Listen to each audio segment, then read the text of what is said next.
This is Project Command. Stand by to power transfer.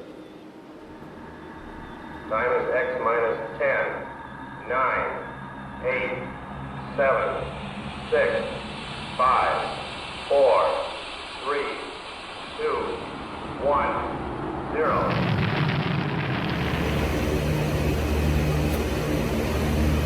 Welcome! Come on in, let's get started. Hey everyone, I hope you're doing well. My name is Ginger Erin Brush, and I'm honored to be here presenting at the EPEW virtual conference. Before I get started, I'd like to give a huge shout out to Matt and his incredible team at EPEW. They have put in a ton of work to make this workshop a success. So much gratitude to those making this virtual conference possible. A little about me. I just finished my 22nd year of teaching elementary physical education in North Central Alabama, in a suburb that's about 30 minutes south of Birmingham. 16 of my 22 years was at a kindergarten through second grade school, and then my school transitioned into a K-5 school. For the last 5 years or so, I've also taught as an adjunct instructor at a local university where I teach future elementary general education teachers how to integrate health and physical education into their curriculum. I'm also a nationally board certified teacher. Here in Alabama, physical education is required daily for students in kindergarten through 8th grade. And also there is a 1 credit required course for high school students. While it is a blessing, a huge blessing to see my students daily, this does create really large class sizes. I work alongside my teaching partner, so between the two of us, we see about 700 students daily. Most of the time we teach separately in different teaching spaces, but occasionally we must team teach, which may cause us to have about 120 students in the same gym space at the same time. Despite the large class size, seeing my students daily does help in creating and nurturing relationships with my students. Seeing my students daily also affords me the time and opportunity to add in other educational concepts within my lessons. Typically, I include some type of nutrition concepts or activities into my curriculum on a weekly basis. With that being said, I know many of you may only see your students once or twice a week, and integrating nutrition concepts is not something you do often or never. If you follow me on Twitter, you may be aware that I tweet out a daily phys ed question of the day. Some of these questions are highly reflective, while others are polls or easily answered questions. Some of them, frankly, are just silly questions just to help people connect with each other. I recently asked how often nutrition is integrated into physical education lessons. Only a handful of people responded to that particular question. So I know this isn't highly quantifiable data, but I do think it is worth mentioning.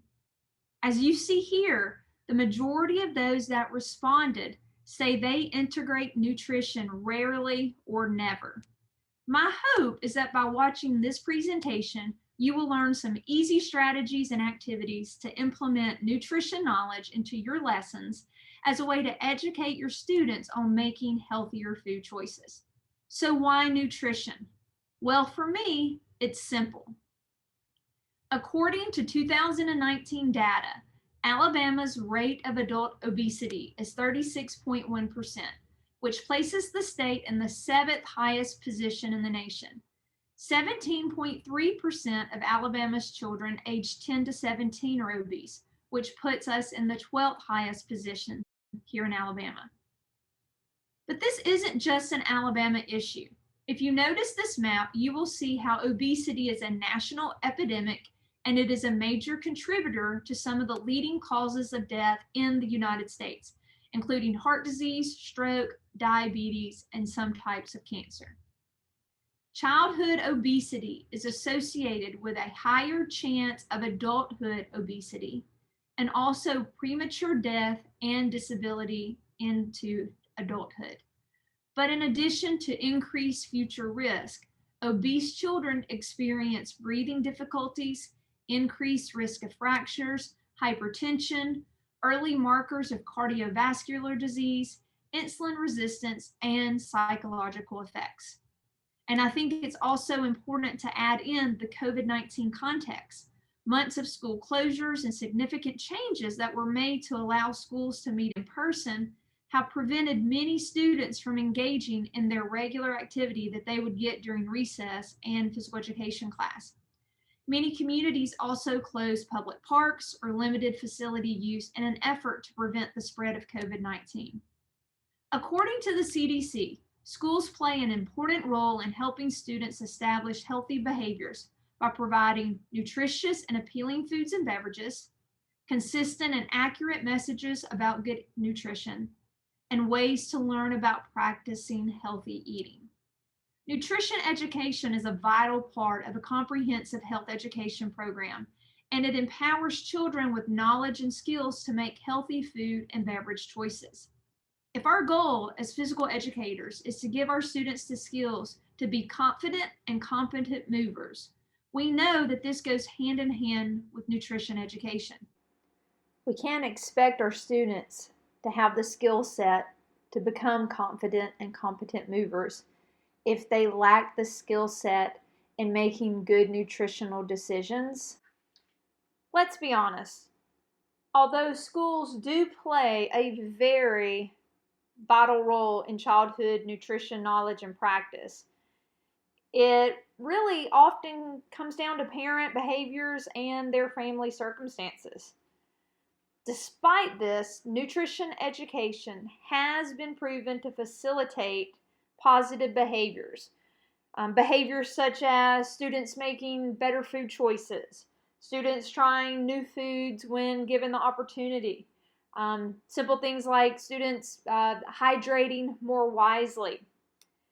I get many comments from parents and caregivers about our class discussions and activities related to our nutrition focus. And I am really confident that what my students are learning in my class, they are sharing that information with their family members. I want to be clear. I integrate nutrition activities into other units of study when possible. Other times, our warm-up activity might have a nutrition focus. But these integrated activities, they are not complex. Anyone can do it. I promise. Simple nutrition activities can make a big difference. I currently have these really cool food cards provided by the organization called Heal United. Heal United is an Alabama-based organization that helps physical education teachers in teaching concepts related to healthy eating and active living. That's actually what HEAL stands for, healthy eating, active living. But before I had access to these cards and HEAL resources, I made my own. You may be able to purchase something similar to these cards, or with card stock, a laminator, and a little bit of time, you could really make something similar yourself. So I'm going to share with you a couple of activities utilizing food cards. Here we go. The first activity that I would like to share with you is called Favorite Fruit Frenzy. For this activity, you are going to need at least 2 fruit cards per student, a poly spotter cone to mark their home base, and music makes it more fun, of course. To set up, each student needs to have a home base, a place where they return each time, and you're also going to spread the fruit cards out along 2 sides of the gym. The way to play this game. Students will travel around the gym using specific locomotor skills. On their first lap around, students will pick up 1 card without looking at it and carry it back to their home base. Then students will complete another lap and pick up another card. When returning to their home base, students must decide which of the 2 fruits they most enjoy. The one they most enjoy will be placed at their home base. They'll just leave it there. Students will take the fruit card that they least enjoy and complete another lap. Then they will return the card they least enjoy back to the sideline and choose another fruit card to take back to their home base. The game continues with students choosing which they enjoy most and returning the fruit they enjoy least. So this is a non-stop action-packed game. It just keeps going and going and going. This activity is high-paced and it helps students get in their healthy heart zone. I stop the activity after a few minutes and choose a few students to share their fruit card. This often creates a mini discussion about the fruit they have, and it helps increase their knowledge about foods that belong in the fruit group. Students also learn about the benefits of fruits by participating in this activity. Now let's watch this activity in action.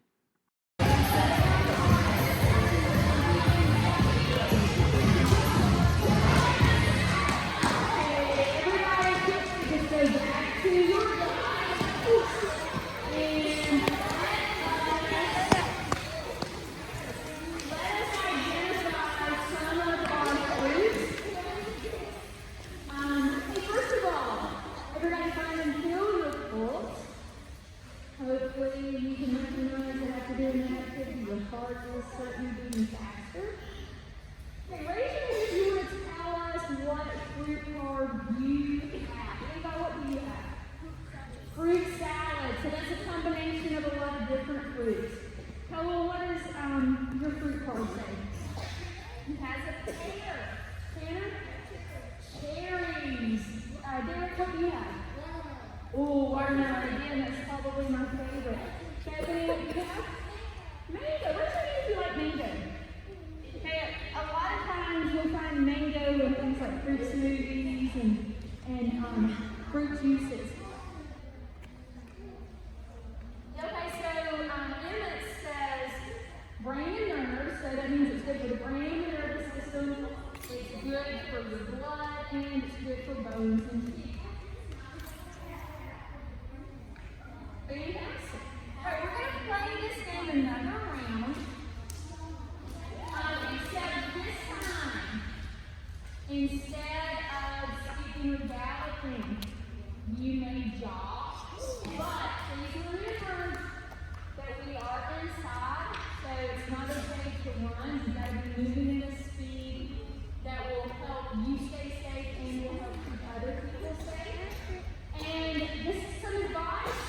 If you're jogging, you don't want to just stop so that the people that are behind you can bump into you. If you're getting ready to take or to pick up a car, get really close to the edge so they'll know to go around you. Okay? All right, when the music starts, you will continue. This time, Ms. Ferguson's class, you can go ahead.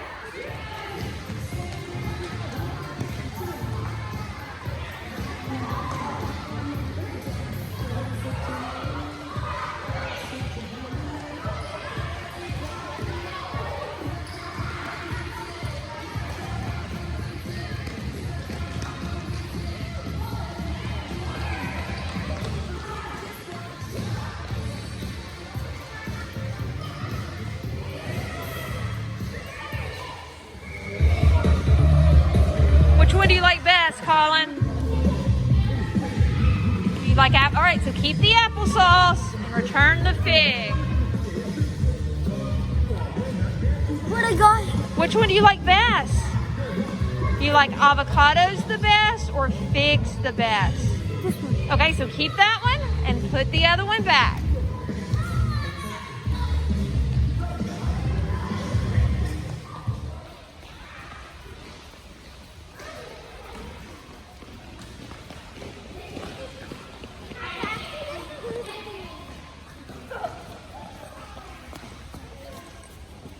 KJ, what do you have? Mango. And then what's your other one? Then I hate this one. Okay, which one do you like best, mango or oranges? Mango. Okay, so leave mango if that's your favorite and go put oranges away. But then it's a hard decision to choose which one is the best. Which one is your favorite, Colin? Both of them. If you like cherries and blueberries? Yeah, but I'm about to try blueberries today.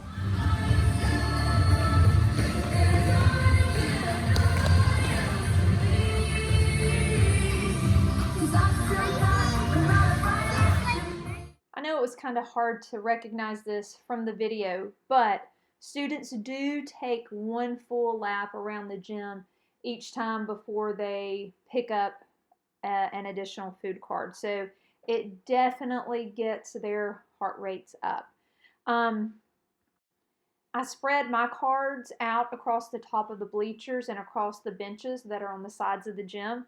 So as students are picking up a card, they're kind of spaced out, and then they are encouraged that when they return their least favorite card, that they spread that out as they're putting them back. I do have to remind my students often to grab and go when they're getting their food card. For whatever reason, they like to grocery shop, I guess, and sometimes they like to look for a favorite card when they are getting them. So I really have to stress the importance for them to grab and go. And the great thing about this game is that you can modify it to work with any food group. Once you teach them how to play, it's easy to change out the different food cards. I want you to take another quick look at the back of these food cards. You can see on this particular card there is a green box with a letter H inside. The green box indicates that this is a vegetable card. They are color-coded, so if students are not 100% sure what food group it belongs in, they can look at that color to help them be able to sort the foods into the proper food group. But additionally, that H is important. Depending on what food card students receive, they will either see an H, an M, or an L. The H stands for highly nutritious, the M stands for mediumly nutritious, and then an L would stand for low in nutritional value. So these cards already have that information provided for my students. So it does make it really easy in playing this next game. Another activity that my students enjoy is called Battle. To play this game, you're going to need 3 food cards per student and music. Students will stack their 3 cards with the food picture facing up. Each student will move to another student where they will both flip over their top card. Students are comparing the nutritional value of their food and hoping to have the card with the higher nutritional value. If a student has the higher value, they will quickly move to a new student and play a new round. If a student has a lower nutritional value, they must do 5 jumping jacks before resuming the game. If both cards are the same nutritional value, both students perform 5 jumping jacks before moving on to a new competitor. Now keep in mind, after flipping their card and deciding who has the higher nutritional value, students must exchange cards. So you're going to walk over to someone, and this is kind of like, come on here, Jackson, this is kind of like a game of war. We're going to look at each other's cards. My card, so mine says soda, hers says cucumber. We're going to flip our card over to the back side. Your card is either going to have an H, an M, or an L. If it has an H, that means it is highly nutritious. If it has an L, it means it is low in nutrition. And if it has an M, it means it's medium. So mine has an L because it's soda. Soda is not very good for us, so it's an L. Jaxie's has an H because cucumber is highly nutritious. We're going to exchange cards. So give me the cucumber card.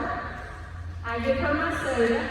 Since I am the loser, because she had a card that was higher in nutrition, I have to do 10 jumping jacks. Jaxie goes and plays someone different. After my 10 jumping jacks, okay, I'm going to play someone else. You ready for it? Will you stand up for me? So she's got her cards. I got my cards. Mine is chocolate milk, 2%. Hers is cottage cheese. Let's see which one's highly nutritious.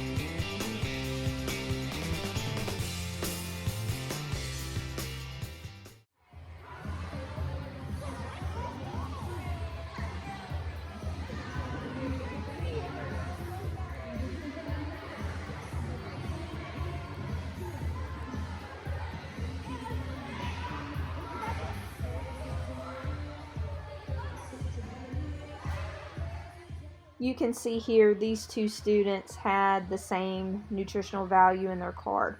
So they simply just pulled a new card and played another hand. That's another way to play if you have cards that have the same nutritional value.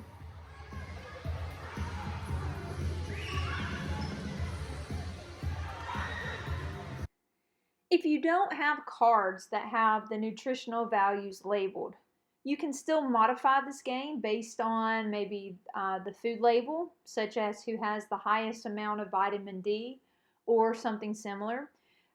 If you don't have that nutritional label data, you could let students use their own knowledge to determine which food has the highest nutritional value. It would certainly have your students discussing food and talking about nutrition, so that may be a route that you want to go.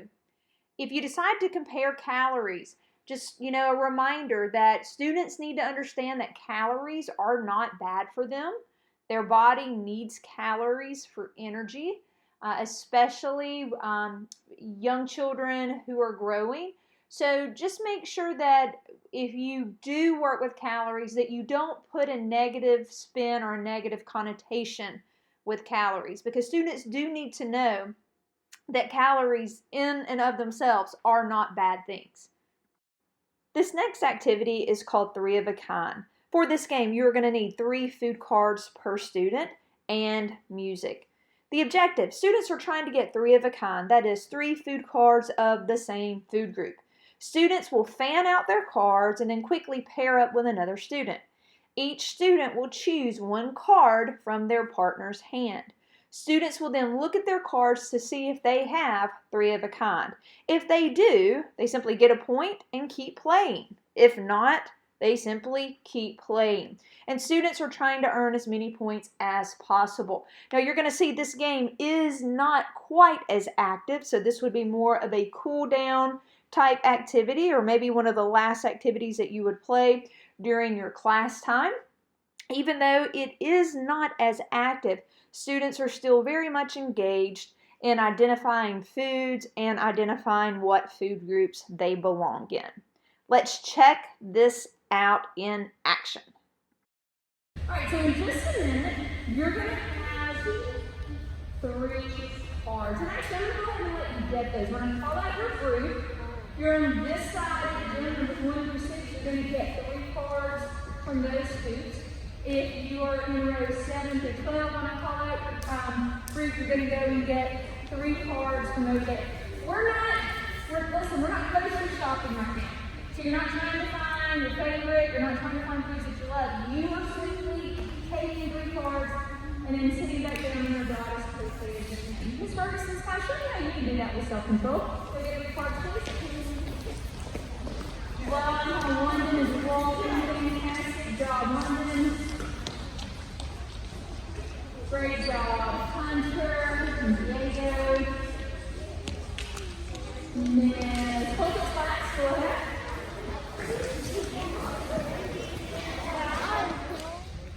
Now, this game works like this. So I've got 3 cards. My goal is to try to get 3 cards of the same food group. You are trying to get 3 of the same, but you don't know what you're going to get. So you're going to hold your cards kind of fanned out like this, and when you stand up, help me out, Zane. You're going to walk over to someone. You're going to fan your cards out. Zane is going to take one of mine. I'm going to take one of his, and then I'm going to look. I've got a dairy, but then I've got a vegetable, so I still don't have 3. So I'm going to walk over to someone else. Go, we stand up. I can't tell him which one to pick. She's going to pick one. And I'm going to take one of his. Now I've got a grain, a dairy, and a dairy. Do I have 3 of a kind yet? Nope, I'm going to keep going. Now, one thing I want you to know though, I don't want you to just look at those colors. I mean, those colors will tell you, But part of this is you helping to understand what foods belong to what food group. So when I see that this one is blue, I want to take a look. Maybe that's frozen vanilla yogurt. This one's blue. Oh, that's dairy. That's cottage cheese. This is a waffle. It belongs in the grain group.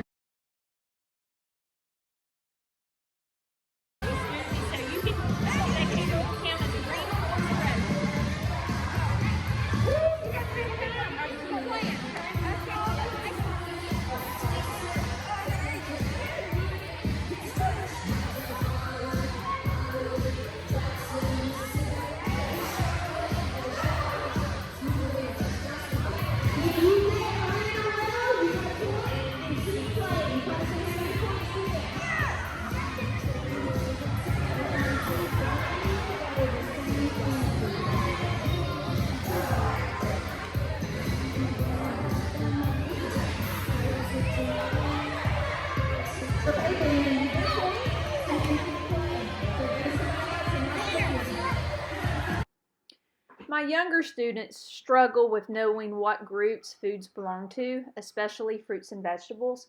So this is a great game, an easy way for them to help identify those different foods and the appropriate food groups. While students do collect points in this version that I play, I don't really put an emphasis on the points or stress the competitive aspect. Students are just trying to collect as many points as they can for fun. But be sure to modify the game so that it works best with your program. Another simple way to implement nutrition education would be using this or that or similar type videos, maybe for a warm-up or for a cool down. Some examples would be, what fruit do you like best? And you would have pictures of 2 fruits, and then students would perform the associated activity. Of course, you could change that to be vegetables, protein foods, grains. Another type video would be for there to be different foods on the screen and activities below it, and then asking students to perform the activity that is associated with the fruit or perform the activity associated with the food that's in the grain group. Again, really just helping students identify and recognize what particular food groups foods belong in. For your upper level students or those who are more knowledgeable or more advanced, you could ask, which food do you think is highest in nutrition? Or which food is the highest in vitamin D?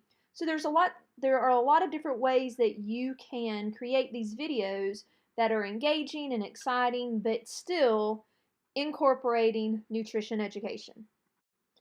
Here is an example of a this or that type video that I do with my students. And if you have been sitting for a while, this might be a good opportunity for you to get up and move and follow along. Here we go.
Let's check out another activity.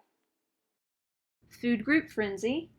And I used this activity setup for several games, and that setup looks like this. There's that marked boundary line, students are in scattered formation, and I have my phone or my iPad connected to my projector, and the Spin It app is displayed on that projector.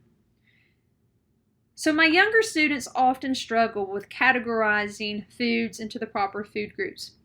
This activity helps students with that concept.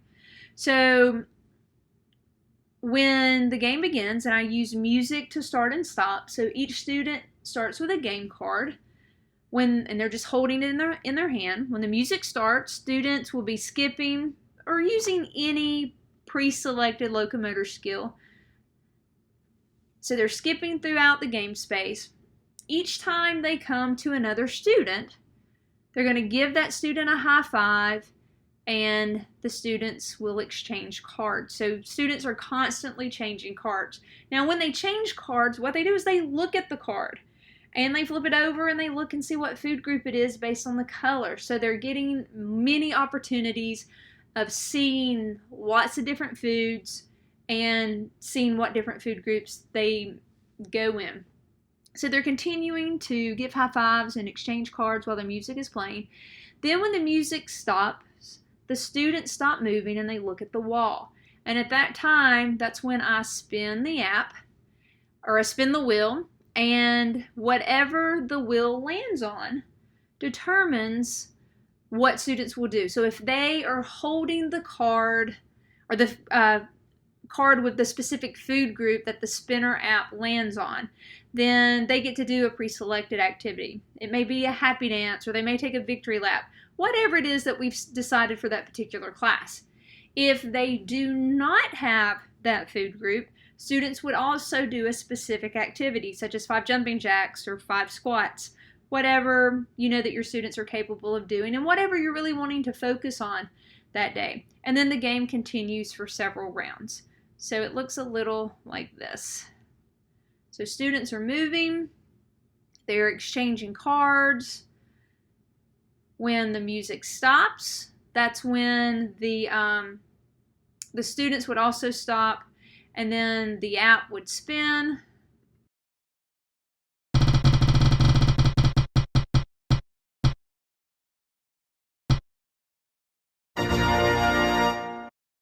So in this case, the students who were holding a protein food, they would do a pre-selected activity such as the happy dance, take a victory lap, 5 jumping jacks. And those who were holding a card of a different food group, they would perform a different selected activity. I already mentioned how the food cards that I have access to are pretty detailed.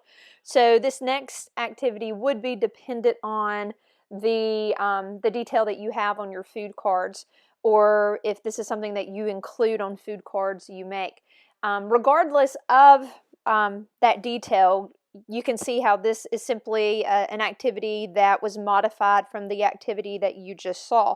So you can see how incorporating nutrition and incorporating those different concepts is easy to change, easy to modify into activities or games that you already have.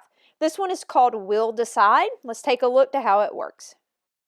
And this time the Spin the Wheel app has the body benefits listed rather than the food groups.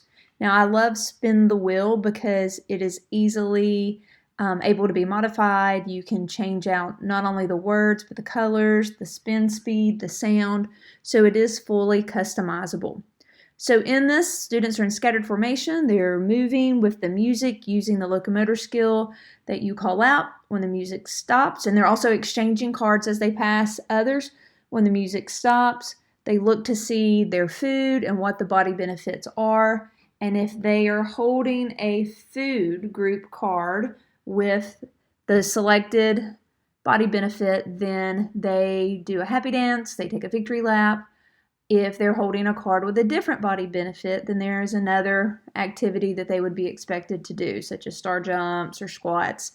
So it looks a little like this. Students are moving, music is playing, they are exchanging cards.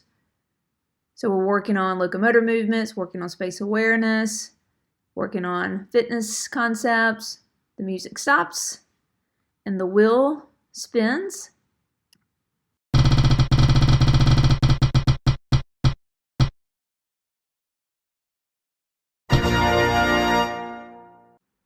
So those students who are holding a food card with the benefits for bones and teeth, they would do a pre-selected activity. Those whose food card does not have bones and teeth as a body benefit, then they would do another pre-selected activity. Then the music would start again and the game resumes. So the game is ongoing, playing for several rounds. Next, I would like to share with you a tagging game. In fruit and vegetable tag, and this is an activity that is for my lower grade students. Students are moving throughout the activity space. So I've got my boundary lines. I've also got 2 red hula hoops and 2 green hula hoops. There have been 3 people who are selected as taggers. Those people are using foam noodles. And there's also 3 people who are carrying small buckets that are filled with food cards. So everyone is moving throughout the space. Students are trying not to get tagged, but if they do, they get in a plank position. The people who have the buckets that are carrying around the food cards, when they see someone in a plank position, then they move over to them, they take a card out of the bucket, they place it on the ground in front of them, and then those students that are in that plank position, they have to decide if that food is a fruit or a vegetable. So I've already pulled out the card, so I'm only working with fruit and vegetable cards here. So once they figure out if it's a fruit or vegetable, then they get up, they take that card, and they put it in the appropriately colored hula hoop. So all the vegetable cards would go in the green hoops, all of the fruit cards would go into the red hoops. And then the game continues. Now this game can easily be modified with other food groups, but my students particularly have trouble distinguishing between fruits and vegetables. So that is why this is a game that we utilize to help students really understand the differences. Next is a game called Three-Peat, and this is a variation of Three of a Kind, and you can see that it is played with a lot more intensity. Three-Peat is a game that is played with my upper level students. In this game, students will start by having 3 food cards.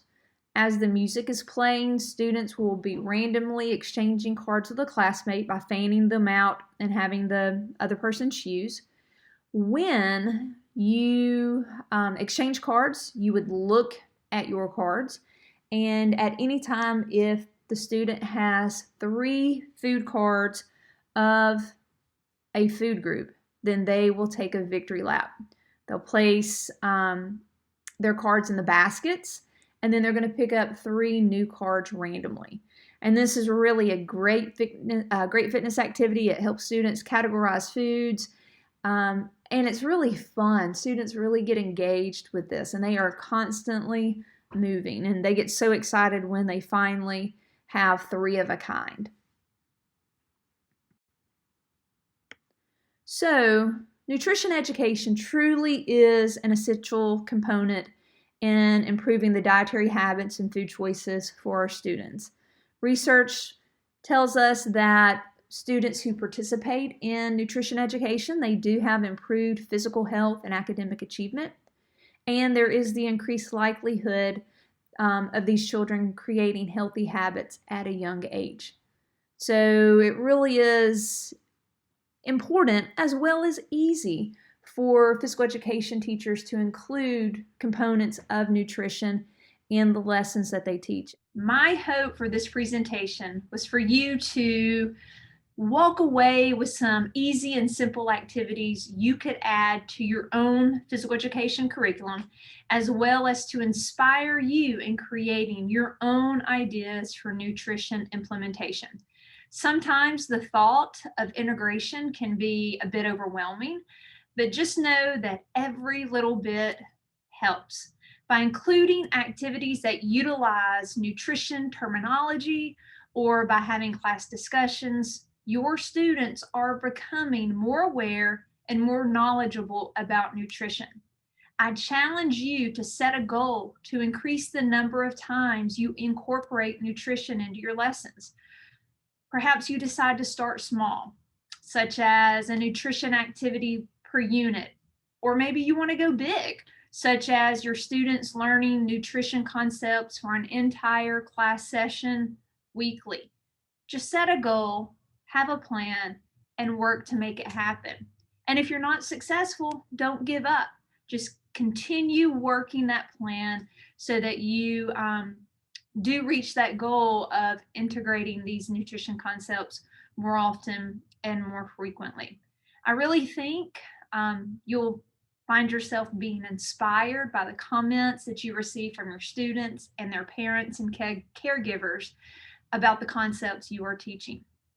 If you are curious where your state ranks in terms of childhood and adulthood obesity, I encourage you to check out the website, stateofchildhoodobesity.org. There you're going to find a ton of insight. There's a lot of data, there's state policies, really just a great resource for you in finding this information and how it impacts the children that you teach. Also, the CDC has helpful information on their website, so that is always a good resource. And of course, I really encourage you to check out Heal United. It's healunited.org. And although this program currently serves Alabama, you'll find helpful resources, handouts, and videos that you could use in your lessons there on their website. Before wrapping up, I have to mention how much I love the theme of this year's EPEW workshop. Educators Assemble, equipping teachers to become heroes.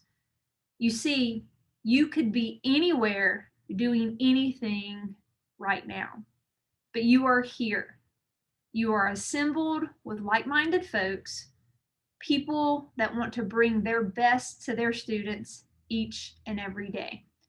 You are a hero. You face adversity. You face it head on with courage and with strength. You give of yourself for the greater good. Know that you are admired, you are respected, and you are valued. I truly appreciate you joining me for this presentation. It means a lot to me to have you here. I would love to be a resource for you, so please feel free to reach out by Twitter or by email if you have any questions about the activities that I shared with you today. Additionally, I would love to connect with you on Twitter. You can find me at Ginger Aaron, or I would love for you to follow the hashtag PhysEdQOTD. That stands for Phys Ed Question of the Day. And I would love for you to jump in the conversation with those daily physical education questions that are posted. Thanks again to the EPEW committee for giving me the opportunity to be with you today.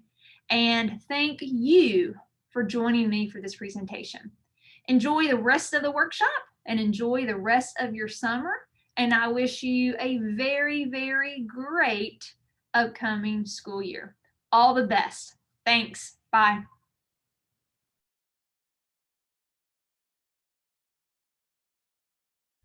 Thank you for attending the 48th Annual Elementary Physical Education Workshop. We're glad you were here.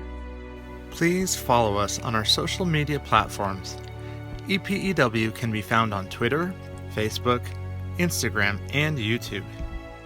Please check out our website for links to more great sessions.